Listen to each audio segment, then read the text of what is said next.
Oke, assalamualaikum semuanya. Tahu nggak? Ternyata gue kepikiran tadi barusan pengen ngapus video-video gue yang lama, terus ngeganti semua video di akun YouTube gue jadi podcast semua kayak gini. Menurut kalian gimana? Komen di bawah ya. Menurut gue sekarang gue lebih happy sih ngebuat podcast kayak gini. Terus juga emang passion gue di sini, emang gue suka ngomong, terus juga gue nggak capek-capek buat nampilin muka gue dan ngedit segala macam itu. Jadi kayaknya gimana kalau kita buat podcast aja ya. Terus juga tapi gue mikirin nih gimana AdSense-nya ya kan. Secara video yang baru-baru ini penontonnya bener-bener sepi, beda sama video-video gue yang dulu. Jadi ya gue dapet AdSense dari video-video gue yang dulu. Jujur penonton sekarang tuh lebih sedikit daripada penonton gue yang dulu, jadi itu jadi pertimbangan gue ya.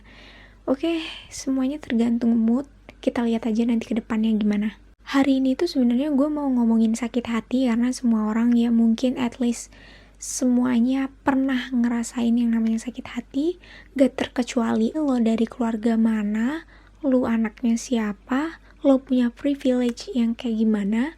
Pasti semua orang pernah yang namanya ngerasain sakit hati dan disakitin sama orang lain. Baik itu ya disakitin orang secara sengaja ataupun kita yang ngerasa sensitif. Jadi ini mungkin agak menarik kalau kita bahas. Karena ya menurut gue itu tadi, seluruh orang pasti pernah yang namanya sakit hati. Kita sering kali sakit hati sama seseorang itu dikarenakan dengan cekcok. Kita beda buat beriringan, bukan karena beda jadi kita jadi musuhan terus nyakitin satu sama lain, itu jangan ya.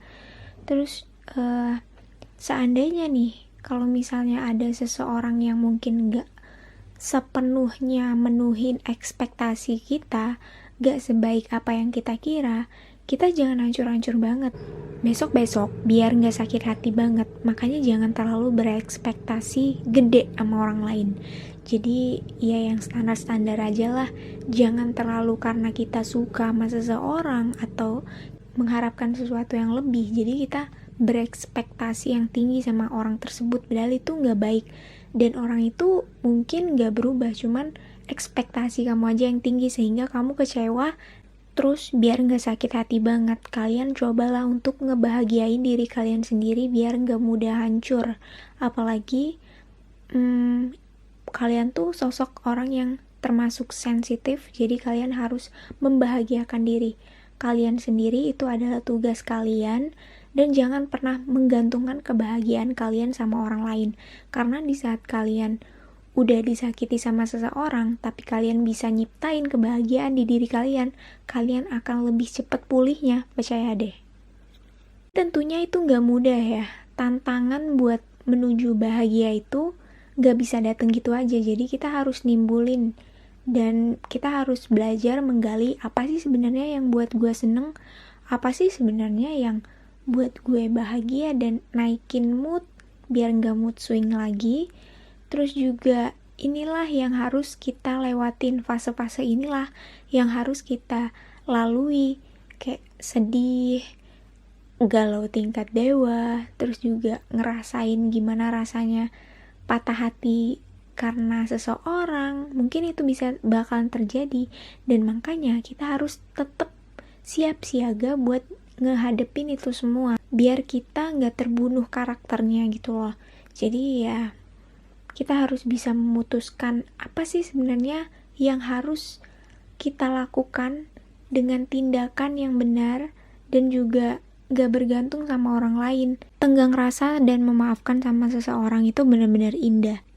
Kita benar-benar ngejalanin peran yang benar-benar dewasa, bukan berakting dewasa. Karena sejauh ini juga banyak diantaranya yang pura-pura dewasa, padahal tindakan dan sikapnya selama ini benar-benar childish. Jadi ya kalau buat sakit hati kita balik-balik ke situ lagi. Ingat apa sih sebenarnya peran kita yang sebenarnya itu kayak gimana?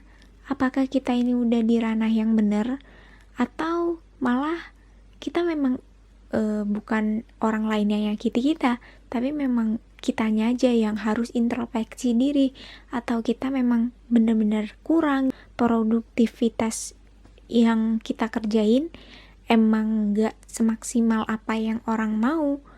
Terus juga mungkin kita juga butuh mengembangkan diri dan sadar diri lah. Jangan kayak seolah-olah tertuduh disakitin orang mulu, padahal emang kitanya emang yang kurang gitu loh. Jadi besok-besok kalau misalnya ada yang nyakitin hati kalian, ya udahlah, mungkin jiwanya lagi nggak sehat. Ya udahlah, pikir yang positif-positif aja. Mungkin dianya lagi capek. Terus juga harus ingat kalau misalnya kita lagi sakit hati, ya mungkin kondisi pandemi ini lagi menyulitkan kita semua, sehingga ya kita mungkin kadang uncontrol sama diri kita sendiri. Terus ya sama-sama stres, sama-sama capek, jadi kondisi itu jadi sering gak terkendali. Banyak di antara kita juga akhir-akhir ini yang ngalamin kondisi mental yang buruk, terus juga capek, migrain atau bahkan tegang. Jadi mungkin itu yang masalah-masalah itu yang mungkin ngebuat kita jadi ngerasa mudah sakit hati, dan orang lain juga mudah untuk menyakiti. Tapi itu menurut gue ya, karena gue gak tahu juga, dan itu terkaan gue gak begitu paham karena gue bukan psikolog. Emang sih di saat kita lagi sakit hati, kita tuh kadang dendeman, terus juga kita suka liar gitu ya, ngendaliin perasaan kita, kayak awas lo nanti, atau lihat aja gue nanti, kayak semacam pembuktian. Padahal kita tuh sebenarnya melakukan atau mengupgrade diri kita sendiri itu bukan karena ego kita pengen dilihat sama seseorang. Kita nggak perlu melakukan sesuatu buat dilirik sama seseorang, tapi ya memang kita pengen upgrade gitu loh. Jadi ya bukan karena sakit hati. Itu sih yang perlu diingat. Mungkin gue mau ngasih tahu nih gimana caranya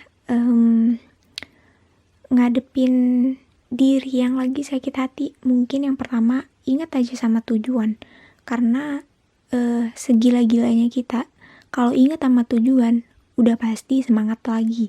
Terus yang kedua, manage waktu dengan baik. Jangan ada 1 detik pun bila perlu kalian buat bersedih. Jadi sibukin diri dan manage waktu dengan baik. Dengan kayak gitu, kalian udah pasti lupa sama kejadian yang bikin kalian sakit hati tadi.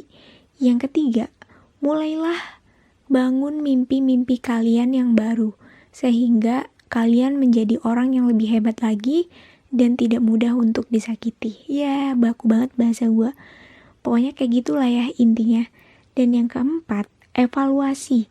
Yang kayak gue bilang di awal tadi, kita harus juga evaluasi dan memawas diri apakah memang kita itu benar-benar salah atau enggak. Jadi kalau misalnya salah, ya pelajari lagi apa yang salah.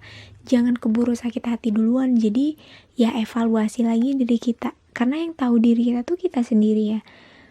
Terus yang kelima, cari suasana baru yang mungkin ngebuat kalian happy. Misalnya kalau misalnya kalian disakitin, terus apa sih yang ngebuat gue happy lagi? Kalian harus cari suasana baru.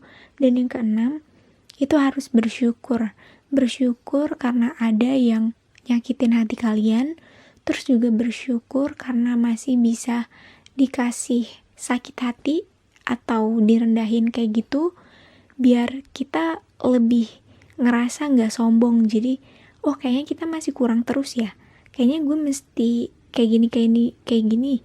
Jadi kayak lebih bersyukur aja sih, banyakin bersyukur. Karena di saat ada yang menghina kita, yang buat kita sakit hati, kita mungkin ngerasa gak di atas awan melulu, tapi juga kita pernah ngerasa di bawah dan ngerasain itu rasanya gimana, jadi gak gede kepala. Oke, itu aja dulu mungkin video dari gua, dan semoga bermanfaat. Jangan lupa like, comment, and subscribe, dan jangan lupa juga aktifin tombol notifikasinya. Dan makasih udah dengerin sampai habis. Wassalamualaikum.